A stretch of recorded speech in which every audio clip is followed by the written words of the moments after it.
Dün sabah saatlerinde iş yerime gerçekleştirilen silahlı saldırı nedeniyle bir araya gelmiş bulunuyoruz.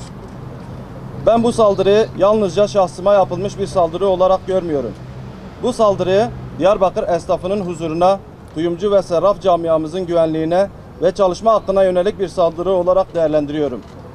Olayın ilk anından itibaren devletimiz tüm kurumlarıyla birlikte süreci yakından takip etmekte ve gerekli tüm adımları kararlılıkla atmaktadır.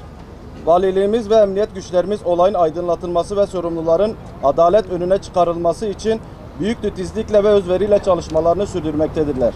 Valiliğimiz koordinasyonunda emniyet teşkilatımızın gece gündüz demeden yürüttüğü çalışmalarla faillerin en kısa sürede adalete teslim edilmesi için gereken her türlü çaba gösterilmektedir. Dün dükkanıma ve şahsıma tüm kuyumcular esnafına yönelik gerçekleştiren bu menfur saldırıyı en şiddetli şekilde kınıyorum. Bilmesini isterim ki bu alçak saldırı sadece bana veya işletmeme yapılmış bir eylem değildir. Doğrudan esnafımızın huzuruna, rızkına ve Diyarbakır'ımızın barış ortamına sıkılmış bir kurşundur. Olayın ilk anından itibaren devletimiz tüm kurumlarıyla, Sayın Valimizle, emniyet güçlerimiz ve Ticaret İl Müdürlüğümüzle birlikte olayın üzerindedir. Şehrimizin huzurunu bozmak isteyen karanlık odaklara bu esnaf, bu devlet ve bu şehir asla geçit vermeyecektir.